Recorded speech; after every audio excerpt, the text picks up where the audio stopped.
Ada pemimpin yang melayani atau servant leader, ada pemimpin yang menguasai atau authoritarian leader. Apa yang membedakan keduanya dan mana yang lebih baik?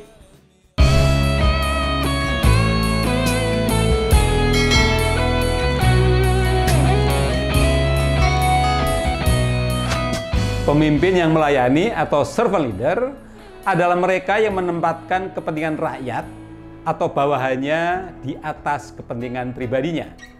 Mereka mendengar, mengayomi, dan memastikan kesejahteraan yang mereka pimpin.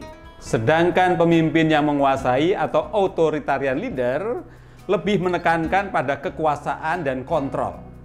Mereka memimpin dengan cara yang lebih otoriter, seringkali menuntut kepatuhan tanpa banyak mendengar aspirasi dari orang yang dipimpinnya. Apa ciri-ciri pemimpin yang melayani dan yang menguasai, Pak?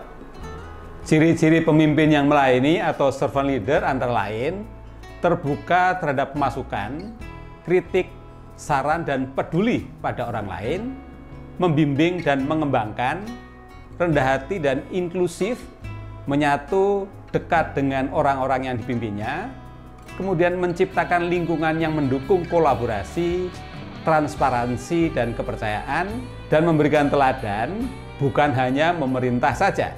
Sedangkan ciri-ciri pemimpin yang menguasai atau authoritarian leader antara lain tertutup terhadap kritik, menolak masukan, mengabaikan aspirasi, bahkan menghukum mereka yang tidak setuju. Kemudian menggunakan ketakutan sebagai alat kepemimpinannya, mengambil keputusan secara sepihak, mementingkan citra diri daripada kesejahteraan rakyat, kurang empati, dan menggunakan jabatannya untuk kepentingan pribadi atau kelompok tertentu.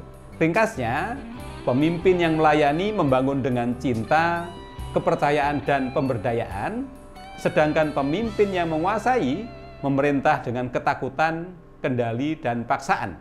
Apa dampak dari dua kepemimpinan tersebut bagi masyarakat, Pak? Dampak kepemimpinan yang melayani, rakyat lebih sejahtera, kepercayaan meningkat, dan terciptanya budaya kerja yang sehat.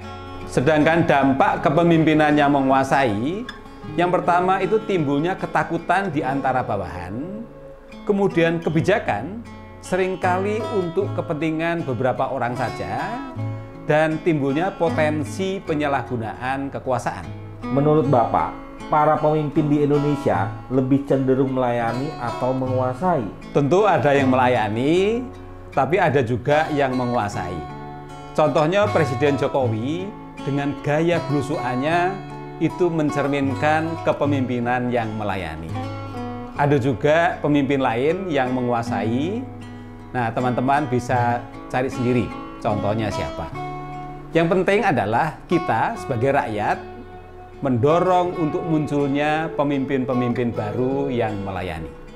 Kita pastinya lebih senang memiliki pemimpin yang melayani daripada pemimpin yang menguasai.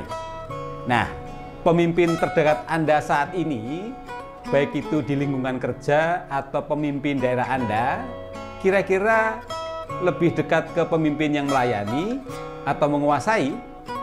Silahkan berikan pendapat Anda di kolom komentar. Terima kasih, sampai jumpa di video-video berikutnya.